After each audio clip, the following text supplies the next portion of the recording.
कन्याकुमारी में जाके बैठ के ये जो करने का नाटक कर रहे हैं, ध्यान करने के लिए विवेकानंद रॉक में जाके बैठने का जो दिखावा कर रहे हैं, तो घर में बैठ के करो ना, वहाँ पर तो आपको नहीं लगेगा खर्चा, 10,000 पुलिस नहीं लगेगी। देखो वो कुछ भी कहे, देश के जनता ने डिसाइड किया है कि इस वक्त मोदी के लीडरशिप को स्वीकार नहीं करना चाहते। और दूसरी चीज ये है कि इस इलेक्शन में महंगाई और अनएम्प्लॉयमेंट बहुत बड़ा काम किया है। उसके साथ ही साथ संविधान का और डेमोक्रेसी का भी ये लोगों के दिमाग में बैठ गया है। तो इसीलिए वो जितने भी नंबर्स बताएंगे वो नहीं बैठ रहे, कहीं किसी इसमें संदर्भ में नहीं बैठ रहे। वो कम से कम वो देखना चाहिए उन्होंने, जैसा कि आंध्रा में उनको कुछ मिलेगा, लेकिन तेलंगाना में तो कांग्रेस का इम्प्रूव होगा ना, कर्नाटक में इम्प्रूव होगा कांग्रेस का, जहाँ एक ही सीट थी। फिर इसी तरह से केरला, तमिलनाडु तो बढ़त है ही है, महाराष्ट्र में बढ़त है। जब हर जगह हमारी बढ़त है, राजस्थान में बढ़त है, छत्तीसगढ़ में हमको बराबरी के सीट मिलने का है, मध्य प्रदेश में हमको 2 थे, 1 बढ़ेंगे, वहाँ पर भी कम तो नहीं होंगे। और उसी ढंग से मध्य प्रदेश में हमारे उत्तर प्रदेश में भी जो बहुत कम सीटें थी पहले हमारे को, आज वो हम मिल के लड़ने से वहाँ भी हमारे को बढ़त है। फिर किस बेसिस पे वो कह रहे हैं कि उनको बहुत से सीटें मिलेंगे और 400 पार करेंगे, ये स्लोगन जो दे रहे हैं, ये लोगों को मैं समझूंगा कि लोगों को एक बेवकूफ़ करने की बातें हैं। तो और ऐसा उनका रवैया पहले से है और कोई वो नंबर उतना बना नहीं सकते। हमको लगता है कि गठबंधन की सरकार आ जाएगी। सर, आप लोगों का मैनिफेस्टो हो और आपने कहा संविधान, एक रिजर्वेशन भी बड़ा मुद्दा रहा है पूरे चुनाव में, प्रधानमंत्री के भाषणों में हो कि रिजर्वेशन जो है हम किसी को लेने नहीं देंगे, आप लोग अपीजमेंट करना चाहते हैं। आप लोगों की तरफ से बार बार ये कहा गया कि हम जो है गिनती करवाएंगे। तो क्या माना जाए कि इस संदर्भ में जो है जनता कहाँ विश्वास कर रही है, और ये मुद्दा जो संविधान और रिजर्वेशन का है, कॉन्स्टिट्यूशन बदलने वाला जो आप लोगों ने बनाया है, क्या ये लोगों तक पहुंच पाया है, और क्या जो वोटर पिछली बार नहीं था आपके साथ इस बार आ रहा है? बहुत से लोग समझ गए हैं किस तरीके से इन्होंने अपने रिजर्वेशन को ख़त्म कर रहे हैं। अगर ख़त्म नहीं करते या उनके दिल में इनके लिए अच्छी भावना होती, वो सेंट्रल गवर्नमेंट में 30 लाख वैकेंसी भर देते। उसमें से तो आधे से ज़्यादा गरीबों को ही मिलने थे, दलित, पिछड़ा, इनको ही मिलने वाले थे। तो वो उन्होंने नहीं किया। हर चीज़ वो कहते हैं कि बदलेंगे, कैसा बदलेंगे? संविधान में तो ये है, शेड्यूल कास्ट के लिए तो इन्होंने नहीं बनाए, ये तो डॉक्टर अंबेडकर जी ने लड़के गांधी जी के साथ संवाद करके उनसे अश्योरेंस लेके रिजर्वेशन वहाँ से शुरू हो गई कि जो आने वाले संविधान में भी इसको लिया गया।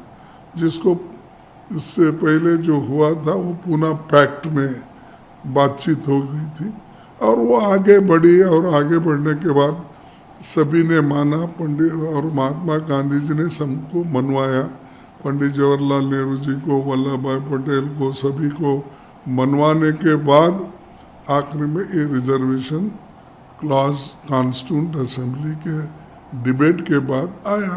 इनका क्या है उसमें, इन्होंने क्या क्या मेहनत तो किए, डॉक्टर बाबा साहब अम्बेडकर और पंडित जवाहरलाल नेहरू ये सभी ने स्वीकार किया, उसको स्वीकार करके वही चल रहा है। 10 साल एक्सटेंशन होते हैं। जब तक इस देश में अस्पृश्यता है और उनको समान दृष्टि से जब तक देखा नहीं जाता या समान दृष्टि से उनको हक नहीं मिलेगा, तब तक रिजर्वेशन ये रहेगा। लेकिन आप लोग भी तो लगाया कि आप मुस्लिम अपीजमेंट कर रहे हैं, आप उनका हक जो छीन के जो है माइनॉरिटीज को देंगे। अरे छीनने का सवाल नहीं, उसमें ये proportionate to the population of SC ST इस हिसाब से देते हैं, उनका छीन के इनको कैसा दे सकते हैं? हाँ, जो भी असेंबली और पार्लियामेंट सीट आज जिला पंचायत सभी में क्या है, reservation proportionate to the population है, उस प्रोपोर्शनेट देते हैं। और MP सीट, MLA सीट, जिला पंचायत अध्यक्ष, म्यूनसिपालिटी वो भी प्रोपोर्शनली करते हैं। इनका छीनने का कहाँ गया अभी? अब जो स्टेट रहती है, स्टेट वाले वहाँ के जनसंख्या के आधार पर वो हर स्टेट रिजर्वेशन देता है, तो हमारा छीन के उनको देने का कहाँ से आया? ये लोगों को झूठ नहीं बोलना चाहिए। सर, प्रधानमंत्री 45 घंटे के उपवास पर बैठे हैं जो कन्याकुमारी के अंदर, आपकी पार्टी ने इस पे आपत्ति भी जताई है। क्या आप लोगों की आपत्ति है और जो है क्या आपका इसके ऊपर रिएक्शन? देखो, हम पॉलिटिक्स करते हैं ना, जब राजनीति में आते हैं, राजनीति में धर्म को और राजनीति को एक जगह नहीं लाना चाहिए, उसको अलग अलग करना चाहिए। एक धर्म का आदमी तुम्हारे साथ हो सकता है, दूसरे धर्म का आदमी तुम्हारे खिलाफ भी हो सकता है। इसीलिए ये धर्म के भावनाओं को चुनाव से, वोट से जोड़ना ये गलत है। और इलेक्शन कमीशन खुद ये कही है, और उन्होंने खुद कहे हैं, कौन अपने अपने मोदी जी कि ये लाना नहीं, ये नहीं करना, ये सब पहले बोले हैं भाषण में।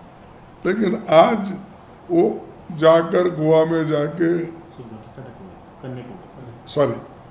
कन्याकुमारी में जाके बैठ के ये जो करने का नाटक कर रहे, इससे अब 2000 4000 कितने पुलिस हो 10,000 तक वहाँ पर लोगों को लगा रहे ड्यूटी। कितना देश का पैसा खराब हो रहा है। और उन्होंने ये जा रहे हैं कि वो अभी कोड ऑफ कंडक्ट है, क्या चलते गए वहाँ पर, फ्लाइट में ही गए ना, और इनके पीछे 2-4 फ्लाइट, हजारों गाड़ियाँ, हजारों पुलिस, इसका खर्चा कौन देगा? कोड ऑफ कंडक्ट एक तरफ है और एक तरफ आप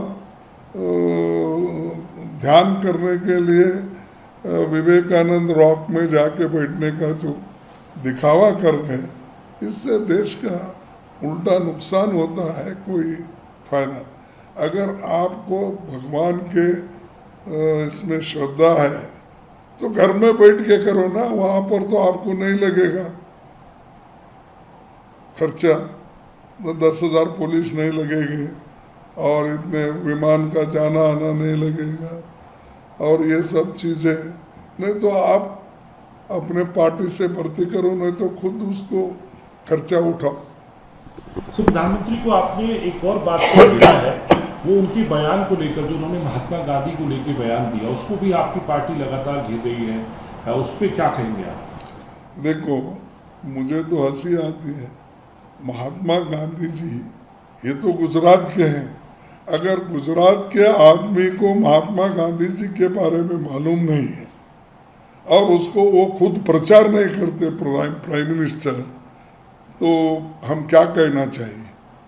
अरे आपके राज्य का और इस देश का बहुत बड़ा नेता जिसको हम राष्ट्रपिता मानते हैं, ऐसे आदमी का प्रचार तुम क्यों नहीं कर रहे? तुम्हारे तो खासकर गुजरात के ही है, तो आप वहाँ चीफ मिनिस्टर रहे, आप तो आरएसएस के उसूलों का, आइडियोलॉजी का प्रचार करते हो, लेकिन महात्मा गांधी के विचारों का तुमने प्रचार 10 साल में नहीं किया और वहाँ पर 13 साल चीफ मिनिस्टर थे, 23 साल में तुमने क्या किया? और दूसरों को पूछते हैं, दुनिया को ने, अरे दुनिया को हमने तो बताया।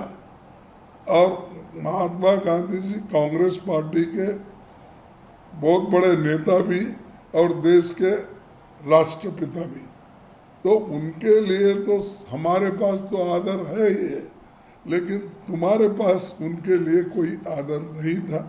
आपने गोडसे के साथ जाने का पसंद किया, लेकिन महात्मा गांधी जी के साथ आने का कभी पसंद नहीं किया। सर, आखिरी सवाल आपसे पूछना चाहूँगा कि प्रचार के वक्त गृह मंत्री ने, आप कांग्रेस अध्यक्ष हैं, आपके ऊपर भी एक बड़ा ये बात बयान दिया आपको लेकर कि कांग्रेस पार्टी हार रही है इस चुनाव में, और हारने के बाद में जो कांग्रेस अध्यक्ष मल्लिकार्जुन खड़गे हैं उनके ऊपर ही हार का ठीकरा फोड़ा जाएगा और बाकी सब साइड हो जाएगा। देखो, ये ऐसी झूठे बात बोल के इलेक्शन में एक वोट अपने पास लेने के लिए दूसरे हमारे कांग्रेस के वर्कर्स को, नेताओं को दिशाभूल करने के लिए ये बात उन्होंने बोली। अभी हमने यही बोला है उनको कि आप लोग जल्दी जगह खाली करने वाले हैं, वो जगह हमारे पार्टी को मिलेगी और उसके बाद में हम वो नौकरी पे वहाँ जाएंगे और तुम लोग क्या संन्यास लेके आज जो बैठ रहे हैं वैसा विवेकानंद आश्रम में जाके बैठो, या यहाँ पर जो हमारे अष्टलिंग्स हैं वहाँ भी जाके बैठ सकते कहीं भी। तो तुम्हारी जगह तो खाली होने वाली है, तुम दूसरों को क्यों बोल रहे हैं हम खाली करेंगे?